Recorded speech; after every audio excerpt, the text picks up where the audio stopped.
Hello, welcome back. It is week 87 on Out on That Line. I'm Geoff with my co-host Alex. Alex, how you doing this week? Feeling goofier than a pet raccoon, Geoff. I'll tell you what, I'm excited. We've not only got a great album today, but you're back on the program. I'm back. I'm back, baby. It's good to see you. A big thank you to Tanner for doing the Steely Dan episode. But, as always, it's great to have you back in the fold after an absence. Yes, it's wonderful to be back. I'm sorry it couldn't work out last week. Plans just got a little screwy. We did a little trip over to Houston. Things just got as they do when you're over there. Time slows down a little. Kind of lose track of yourself. That humidity gets in the brain. Before I knew it, it was Friday. I was back at work. Just flew right by. Yeah, it's two things you can guarantee in that Texas heat: brain fog and swamp ass. So. Yeah, you just gotta ride it out. Yeah, there certainly was a lot of that. But since we recorded last together, there have been some developments. I think we've mentioned that I don't know if it was last episode we recorded or one recently, that Bruce Springsteen and the E Street Band are going to be hitting the road. They've already got their tickets sold for the Europe dates. They just started releasing them for all of the American dates. So they did. Did you see anything about this, by the way? Am I going to be just kind of doing a quick run through, or do you want a little more detail? You're kind of bringing me through it as well as the audience. Okay. What I know is that it was like, because of the demand, it was like a ticketing waiting lobby of sorts to run in like a Black Friday type situation on the ticketing front. But Yes. Give me more detail, obviously. It was ugly. It was ugly. So we get notified probably a week or so in advance of the tickets actually going on sale that they're going to do this thing called a verified fan pre-sale. Now, what that means is you get put into a lottery.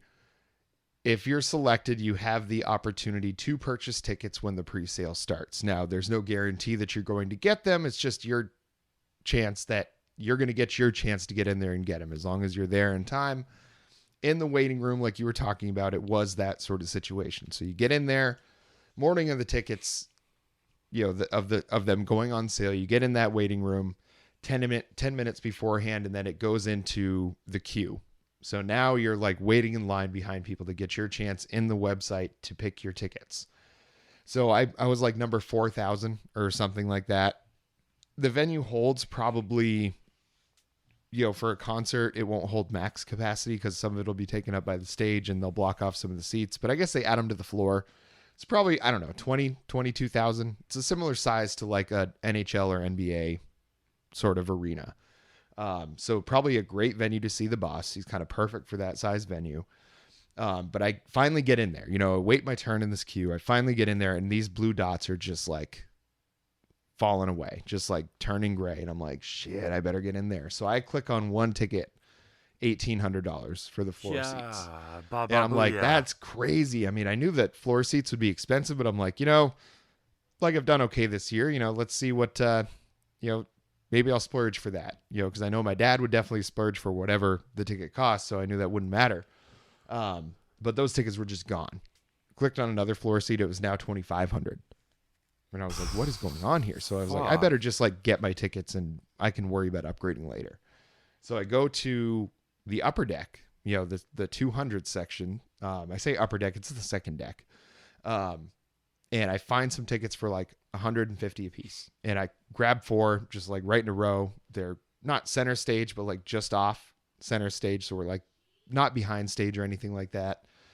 And so I check out, done. It was like $600 and something after taxes and fees and all this stuff.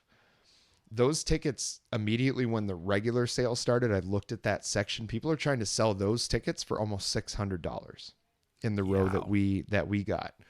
There are floor seats that are listed right now. I don't know whether people are really buying them for this price, but are listed for like $5,000, like $4,500, $5,000, like a lot of money. And what happened is this verified fan pre-sale. So this thing that was meant to just make sure that fans had access to tickets, they weren't all taken up by bots, scalpers, and all that thing. All that did was turn Ticketmaster into the scalper, because they employed the use of what they're calling dynamic pricing. And what that is the pricing able to shift like airline seats. I'm sure folks are familiar with that, based on demand. The more of those seats get sold, the higher the price for the remaining seats available. The higher that goes. So naturally, as you're like, these seats are getting picked off, you're watching these blue dots disappear and you're like, oh, every one of these seats that gets sold right now is making mine that I haven't bought yet more expensive. So you're just like forced to like get in there and buy them. The frenzy, the like rush that it gives you when you're in that situation, I'm like, I never want to buy tickets like this for a concert ever again. I never want it to be this stressful. Like I had to plan my day around being online for that pre-sale to get those tickets. Because he also hasn't toured in 7 years. And one of the biggest selling touring artists ever, not touring for 7 years and then coming back when he just came out with Letter to You, and like people know he's like maybe not at full strength for the Boss, but like pretty damn close, and a hell of a lot closer than people like the Rolling Stones are to their full strength, It's just crazy what happened with the tickets though, and people are really, really upset about it. Well, I mean, it's so what the company has done is so clever, calling it dynamic pricing. Oh yeah. It completely does not tell you what's going on, and it sounds cool as fuck. Like dynamic pricing. That sounds like something I want to participate in. And then you realize what it is, and you're just getting fucked. That sounds like a nightmare, dude. Like all they're doing is just doing the scalping themselves now. Like that's it. They might be stopping the bots from getting it. So yeah, technically I guess it was easier for fans to get that because those tickets didn't sell out for, I don't know, it took like 6 minutes. But they were sold out quick. And I'm like, it's not better for the fans. Like maybe more of us had a chance to get them at first, but like I still paid $150 a ticket for the upper section. Yeah. Like what are we talking about here? This wasn't like a great deal, a steal of a deal for me, Ticketmaster. Yeah. You're selling tickets for like $4,500 right now. I mean, come on. You got to ask yourself how badly you want to see a 73-year-old man sweat through his denim at that point. And I love Bruce Springsteen, and I know you love Bruce Springsteen 10 times than I do, and I know your dad loves him 10 times more than that. So I completely understand the value. However, we shouldn't have to pay that kind of money to see the man. No. It's horseshit. And there's so many people that are like, oh, if he only knew what was going on. I was like, he may not have known exactly how this was going to go, but he's not stupid. So when they say dynamic pricing, do you think he's going to be like, oh, that sounds like something the kids are going to love and not think about what that means? Like, come on. Damn, you guys are smart. Yeah, this is podcast with Barack Obama, Bruce Springsteen. Like that's the era that we're in right now. We're not in the born in the USA, like fuck Ronald Reagan, Bruce Springsteen, that's not the moment we're in right now. We are in Jeep commercial, Wrangler slanging Bruce Springsteen. We are not man of the people Bruce Springsteen era anymore, but those concerts, I bet you are still going to fuck. Oh, for sure, dude. He's probably still got, that's the thing is like, I joke, but he's still got the stamina. I mean, he's still playing 4-hour shows, man. I'm really jealous. That's a great live show. Where is it? Houston or Austin? Or where's Austin, he going? The new Moody Center. The Moody Center. Okay. Yeah. How posh. So we have the Moody Theater, which is where the ACL live tapings. We have the Moody Center, and then we have the Moody Amphitheater. So there's 3 things called Moody, and boy, I'll tell you what, that never gets confusing. I bet that never fucks you up on anything ever. Nope. Not once. Not even once. Not even once.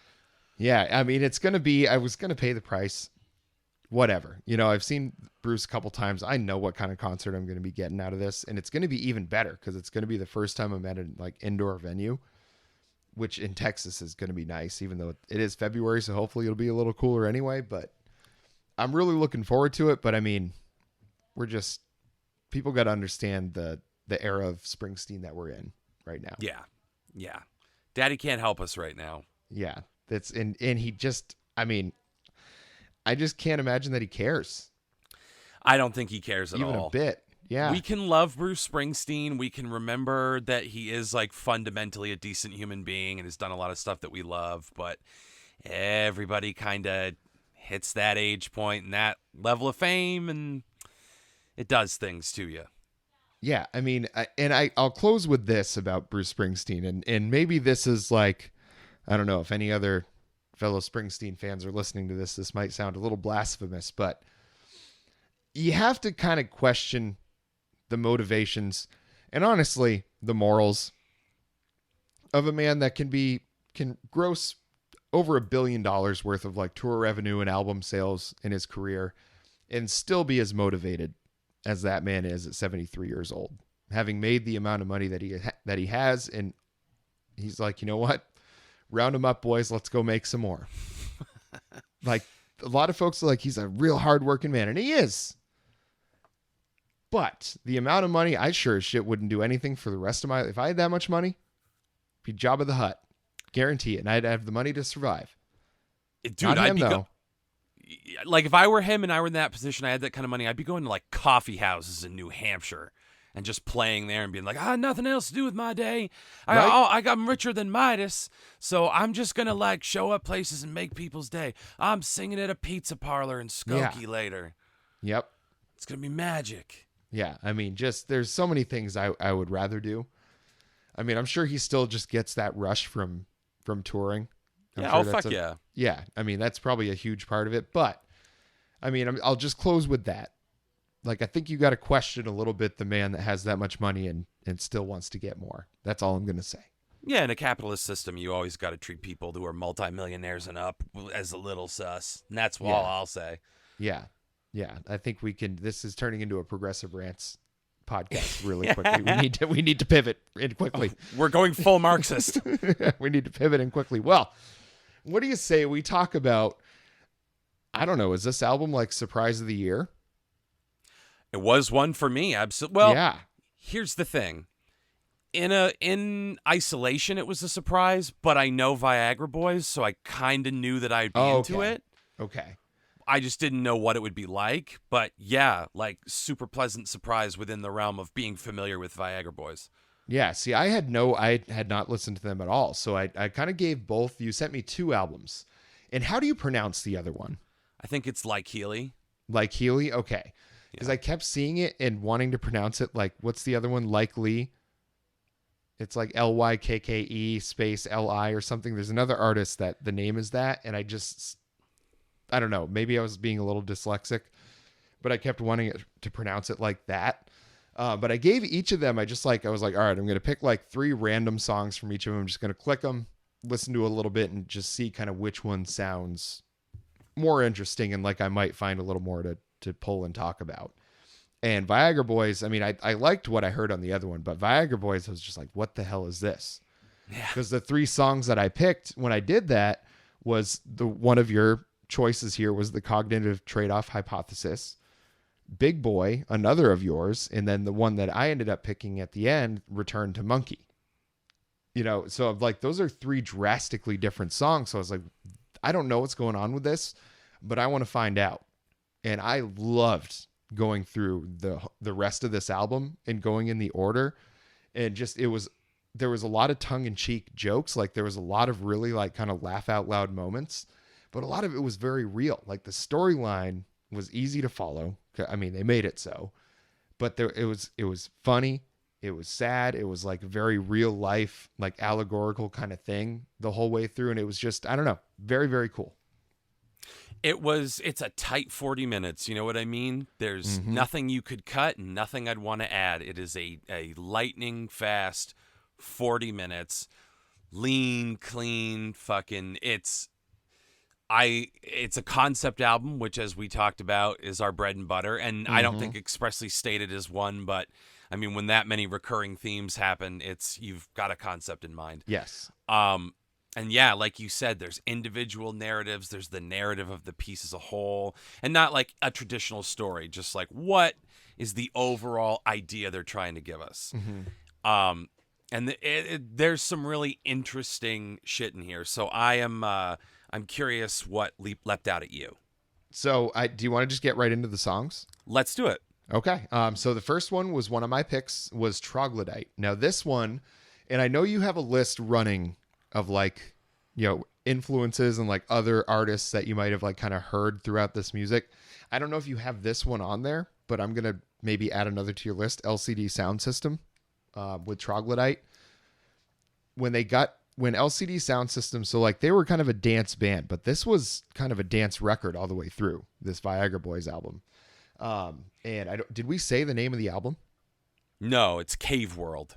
Yeah, Cave World by Viagra Boys. I don't know if we ever like mentioned that, but here we go, folks. So the first song we're going to talk about, Troglodyte. It was just like punk, but it was also like very British. Are they British? I didn't even look into it that far. They're Swedish.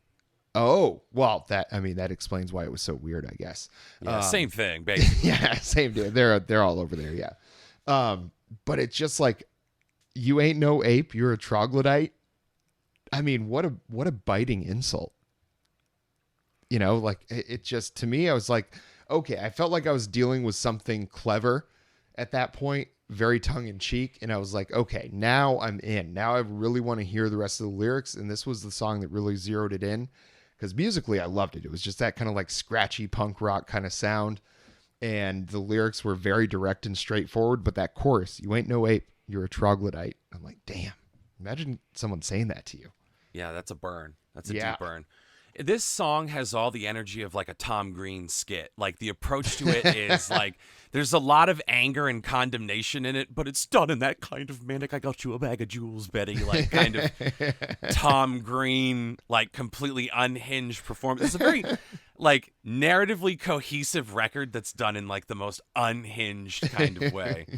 Like that creepy crawly, that interlude where it's just the spoken word, like they're putting creepy crawlies in the vaccine. Yeah, there were some very weird moments on this album. Very weird. That one in particular, very Zappa, so we'll get him in the episode. Oh, quick too.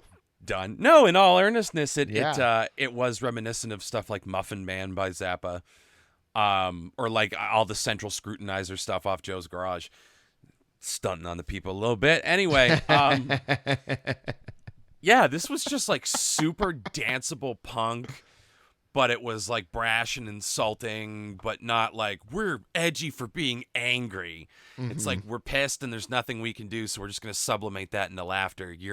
Because that insult, it's not like you fucking piece of shit. It's just like you're a troglodyte. Yeah.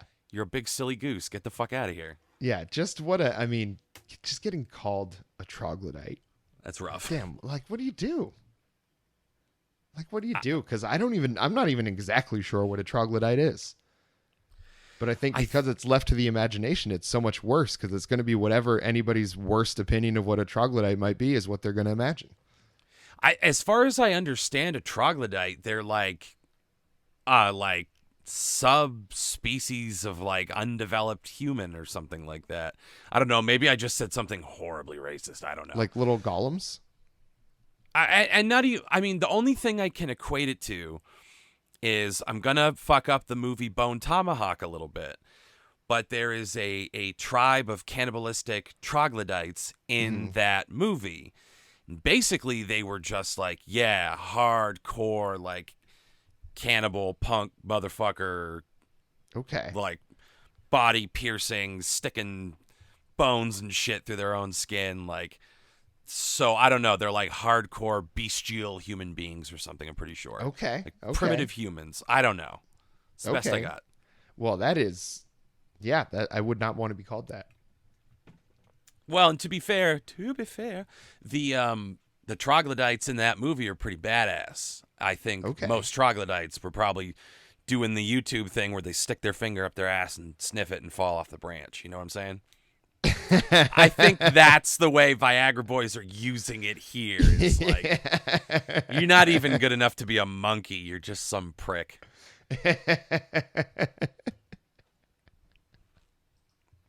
Incredible. Anyway, that's what I got. I appreciate you so much. Why, thank you. Well, why don't we roll right into one that you chose? So the cognitive trade-off hypothesis was the next pick from the album. And like I said, it was one of yours. Dude, this one had so much going for it. First of all, it's the one that really made me kind of sit up and be like, oh, fuck. It's weird for a very punk, post-punk album. This was like Gorillaz by way of Tom Waits, or Tom Waits by way of Gorillaz, however you want to put it.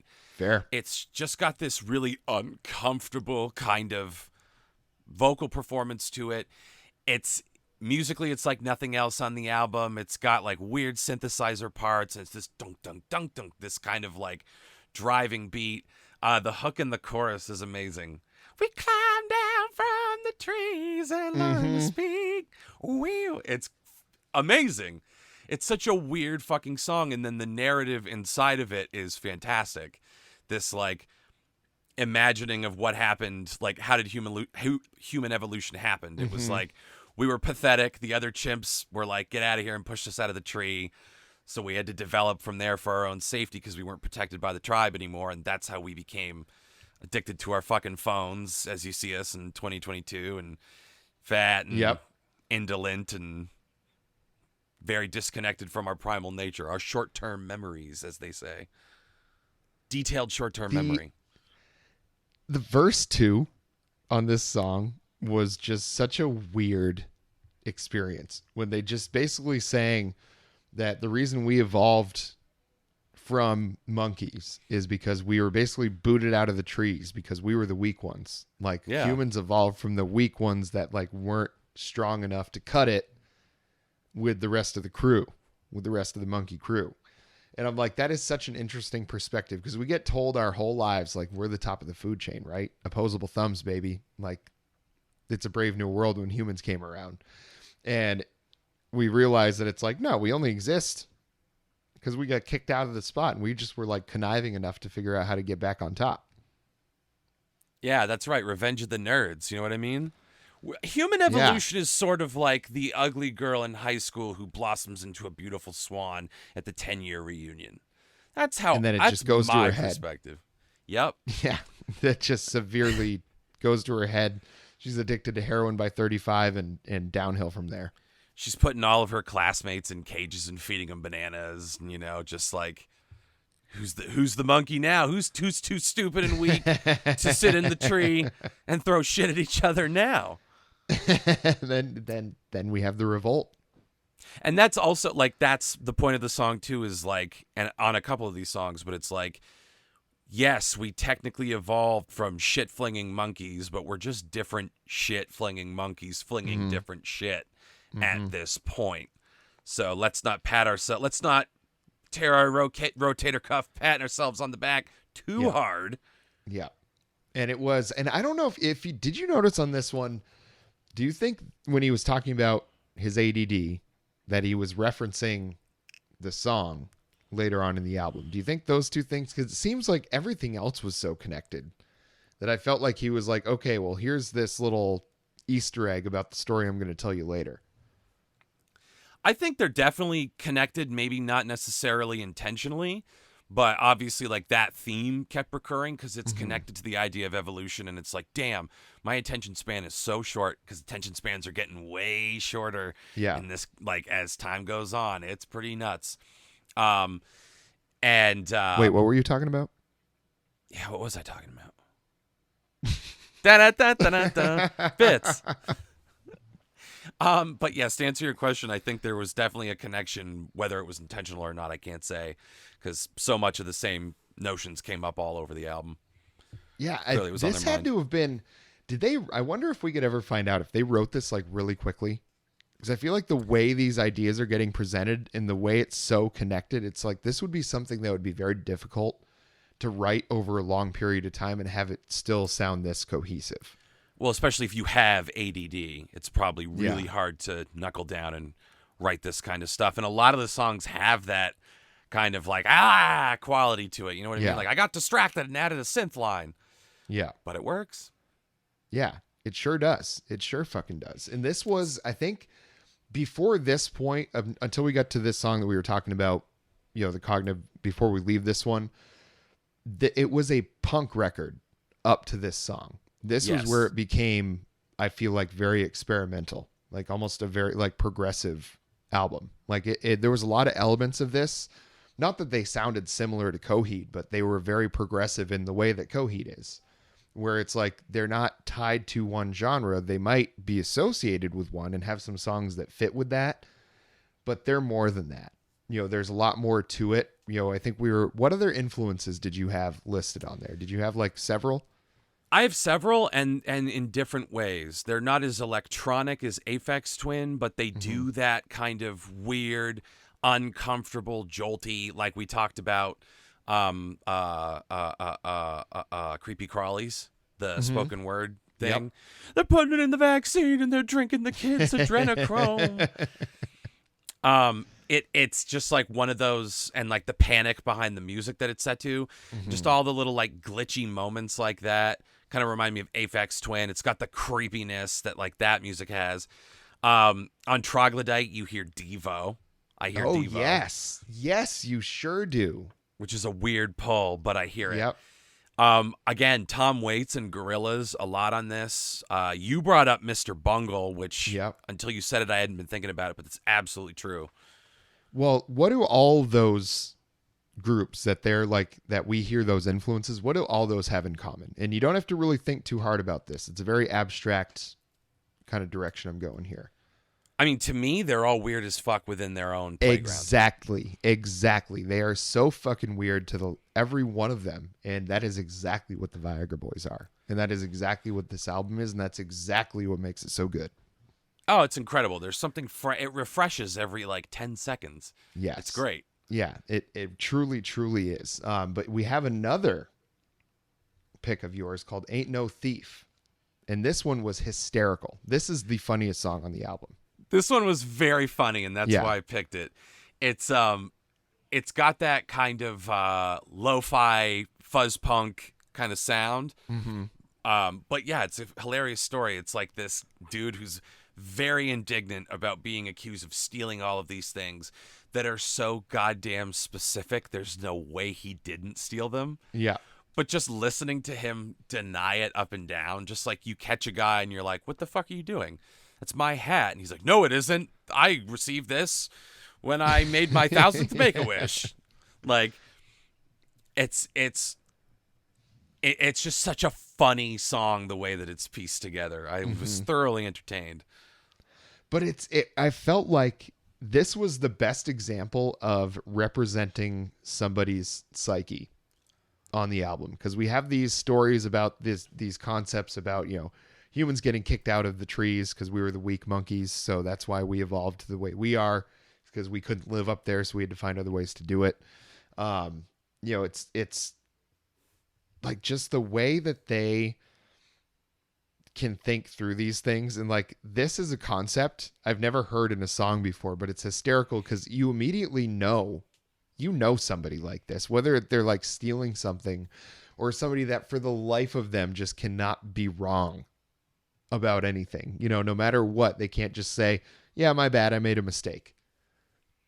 They just are incapable of doing that. And the way they represent it in this song, and I always talk about this, and that's why I have a music podcast and talk about music, and then they are famous musicians.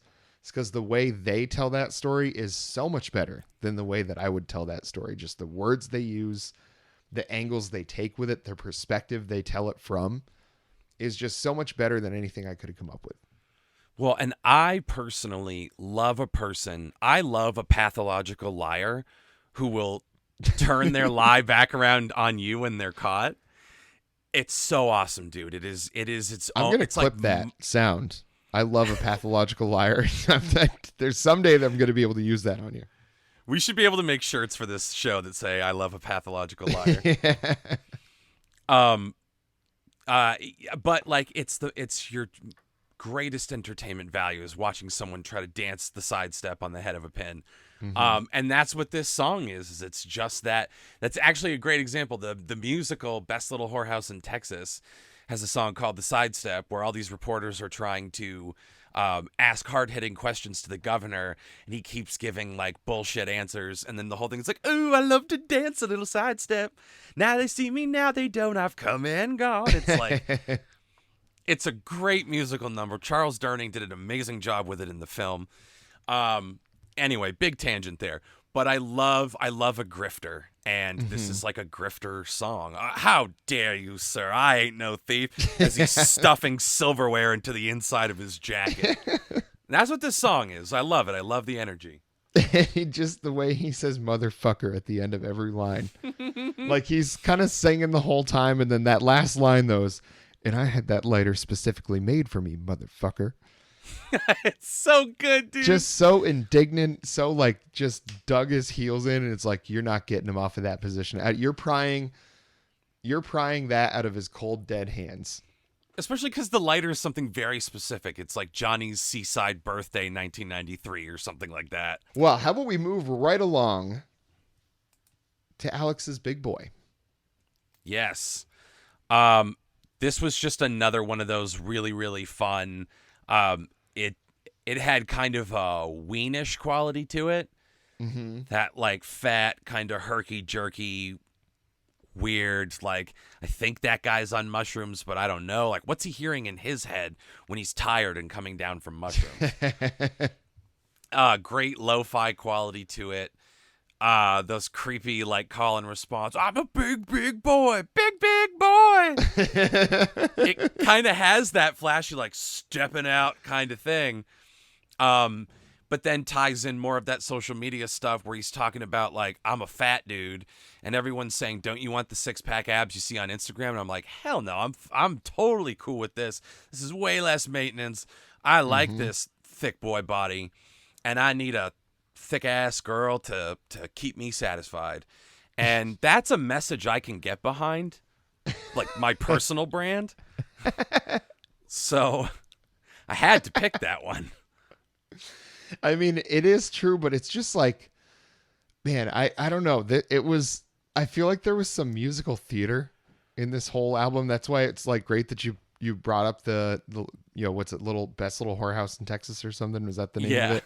Yeah. It's funny that you brought that up because that's the kind of feeling that I got about a lot of this album. I was like, this is a very like musical theater way of telling a story. It just a very like, all right, we're moving things along here. This is what happened at this point before we get to the next spot and scene, and here we go, like reset for the next scene.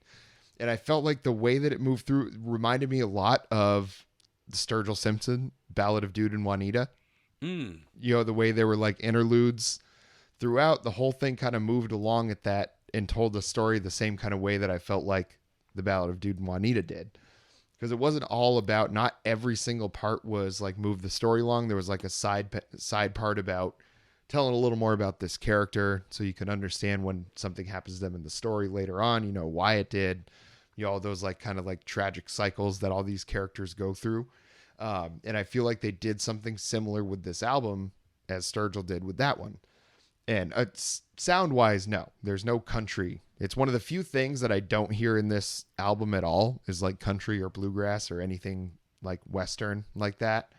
But it's just like, it's crazy the amount of different things. I don't know if there's another album that we've ever talked about that have had this many different influences that we've been able to pull from it. Because you just brought up another one, Ween. Yeah. I mean, they are all over the place, which is like, again, there are multiple references to ADD, including a fucking song that we'll get to. But it's like channeling that ADD into something really entertaining. But yeah, the result is they're just banging around. They're like, this kind of came out sounding new wave. Maybe we just go with that. Yeah. We'd try something like that. Why not?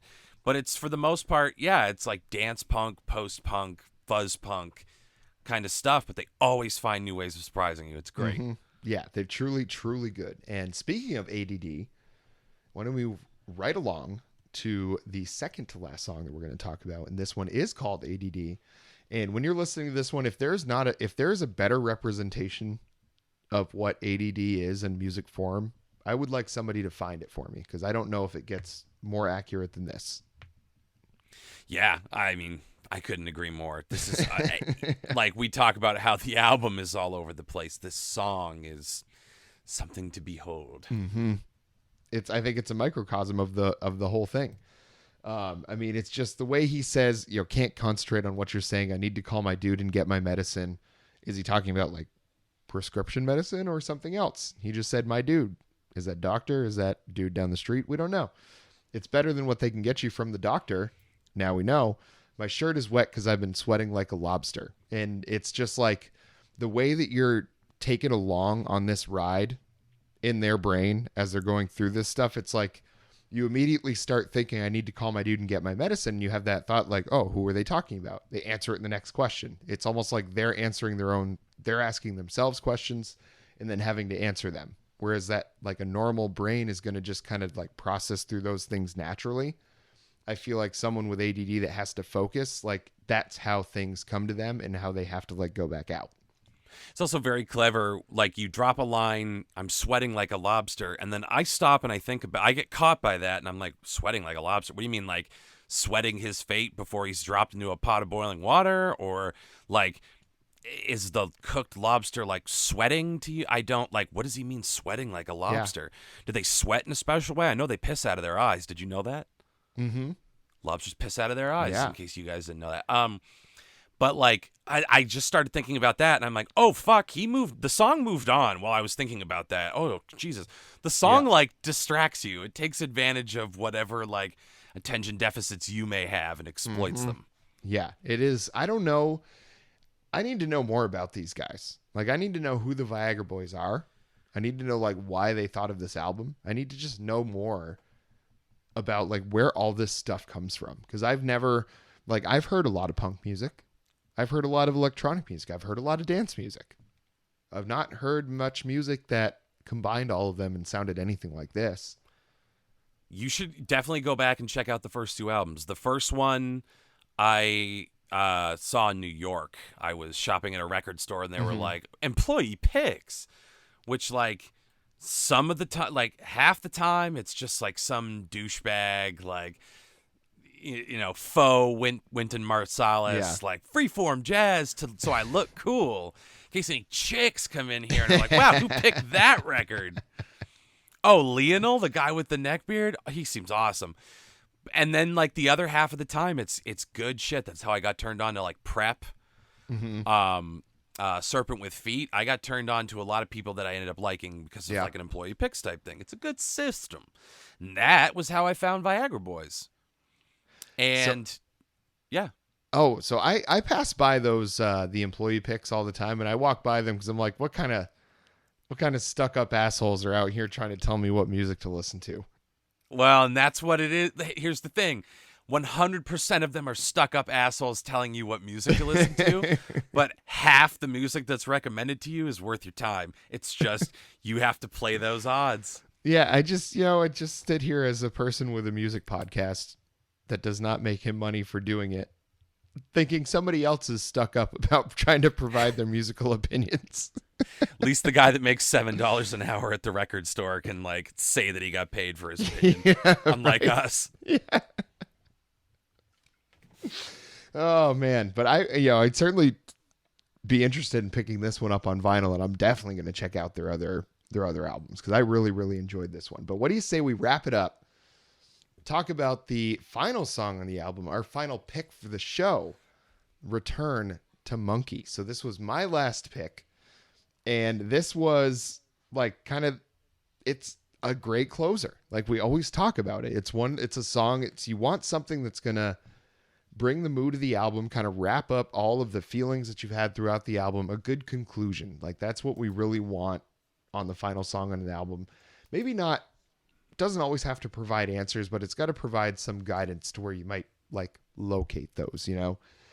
So Return to Monkey is like, it starts right out, says, leave society, be a monkey. You know, it's like we've gone through all of this stuff to like evolve from monkeys, and like there's been hints throughout the album about kind of how much better life was back then when all you had to worry about was like where the next batch of berries was coming from that you were going to eat, you know, that kind of stuff. And now I think this song is like, oh, those were nice fleeting thoughts back then, but now I really feel that way. Now I'm like, it would be better if we went back to that. I think it's like there's an element of that in terms of like it would be nice to return to like the chimp ideal, and then the like backhanded compliment portion of it is if you're one of these fucking troglodyte assholes, like in the song Troglodyte, to backtrack, there's all these references to like fake news and like posting on the QAnon subreddit and shit like that. Not like that specific, but clear like allusions to a very specific type of person. They're putting creepy crawlies in the vaccine, like that recurring theme, and they're drinking the adrenochrome. Like, it is pretty much like meat and potatoes conspiracy theorist, dark MAGA kind of stuff. They're essentially talking about how these people should leave society. You don't want to get a vaccine. You don't want to believe that an election wasn't stolen. Like, then why don't you just see yourself out and go hang out in the trees, butt naked, pissing in your own mouth? It's kind of funny that we'd be like that. That we were the ones that, you know, we're kicked out of being monkeys, and now we're like, okay, we want to take the ones that we don't like and send them back. Yeah, please return to sender. Yeah, like we're just gonna start this cycle all over again. But it's just like the way that they kind of hit you over the head with these references is the same way. Have you watched The Boys on Amazon? Have I watched The Boys? Oh, incredible show. Have I watched The Boys? Incredible of course show. I have. Incredible. We just finished up season 3, and they're so obvious about like what references they're using, you know, and this will be spoiler alert here for The Boys. So if you're not at this point, now would be a good time to stop. We're talking about season 3. Just the way that Soldier Boy comes in and is like the representation of COVID. You know, it's just, and they're so obvious about it with Homelander being Trump and being like, there's nothing to worry about. Go out, enjoy your meals, you know, go out, like live your life. Everything's fine. Just like what happened with COVID. And it's just like, they're so obvious with the references like that, just like the Viagra Boys are with the references in the songs here. And it's just like, I enjoy that because they're just like so sick of everything that they're like, this stupid reference and this stupid way of telling you this is the only way you're going to get it. Like, because you're so dumb, you can't understand why what you're doing is a problem. So now I need to tell you, like, go back and be a monkey. So, I mean, that's that. Do you have any more thoughts about the album? Like any specific songs? Nothing specific. No, like the whole, it's a great ride. Again, like when you were mentioning Dude and Juanita, that's very narrative driven, but the little tangents that it takes to explain like the importance of the horse and the dog. And I think one of the songs is about his gun. Those are great little diversions. And that's what this album is really good at, is these different diversions, but it's all married around like 3 basic themes, which is like human evolution and human origins, addiction to technology and kind of the ways that our selfishness is manifested, and then like the way that our attention spans have completely dropped. Those things are all recurring throughout the entire thing. And just like how people really are still animals. We broke off, we evolved, but at the end of the day, we are still like pretty primitive creatures, stealing and lying about it. You know, it's just like it's a really fun, tight 40-minute dance punk experience that will surprise you with every song to song. Yeah. And I think we're just so used to seeing the superego and nothing but that out of people that we forget that it doesn't replace and remove the id and the ego. It just helps put a blanket over it so not everybody sees it. And I think this album shows like they're still in there, you know, and there's a lot of us that don't really block it anymore. You know, there's a lot of us that act that way. So, you know, they're saying like, go back to the place where that's fine to do that. Now, I think overall, like the statements they make, I don't know if they really like, I wouldn't say it's a political album. I think it's just more of a commentary on like current life today, you know, and you certainly, I think, can draw your conclusions about which side of the aisle they fall on, which perspective they're kind of looking at this stuff through. But I think it's just very interesting when you just break it down as talking about like the human condition itself as it exists today. And I think as that, it's great. It's fantastic. And I think absolutely you should go check this album out. If you like punk music, dance music, electronic music, whatever, like basically whatever genre other than country that you can think of, like you'll probably find a little bit of it in this album. So I'm going to say stream it 100%. It's an enthusiastic stream it. And when you talk about, you're exactly right. I was thinking the same thing. It's not necessarily political. I don't think and I don't know. I haven't heard them speak. I haven't read interviews or seen any interviews. But I get the sense that they wouldn't consider themselves heroic for this, and they don't necessarily consider themselves making a courageous political stand so much as they're just like ironic. There's like a slight ironic detachment from it, like, because there's no real selfishness of like the stakes to them as individuals, like how this is affecting me. It's just kind of observing the situation and being like, this is patently fucking absurd. Yeah. So it's not like a self-congratulatory thing. It's like very cheeky. So yeah, enthusiastic, stream it on Viagra Boys Cave World. Yeah, this was an excellent listen, a wonderful surprise, and this one might be one I talk about at the end of the year. We'll see. Oh yeah. We'll see. Remains to be seen. A lot of year left. Yeah. A lot of year left. Well, we got a couple of housekeeping things as always to wrap up here. Make sure that you go check out the YouTube. Things are cooking right along over there. I mean, it's the last few months, really, we've seen like gigantic growth on there. Just the amount of subscribers that we're getting, so if you're listening to this on YouTube, thank you. Continue to do so. If you're not already subscribed, please do, because you're going to find not only the podcast episodes, you're going to find reaction videos. You're going to find some like kind of one-off special videos that we do and special podcast episodes that aren't necessarily like part of the regular run. So there's a lot of stuff on there. So make sure that you go check it out. Yeah, and you can find that. You can find all of our glorious treasures at youtube.com/C/outonthatline. Turn on notifications. I think we're gonna have to put that on your headstone now. Yeah, definitely. Make sure that URL makes it on. I worked really hard on that. Please like and subscribe. Yeah, there we go. Turn notifications on in case I should rise from my grave.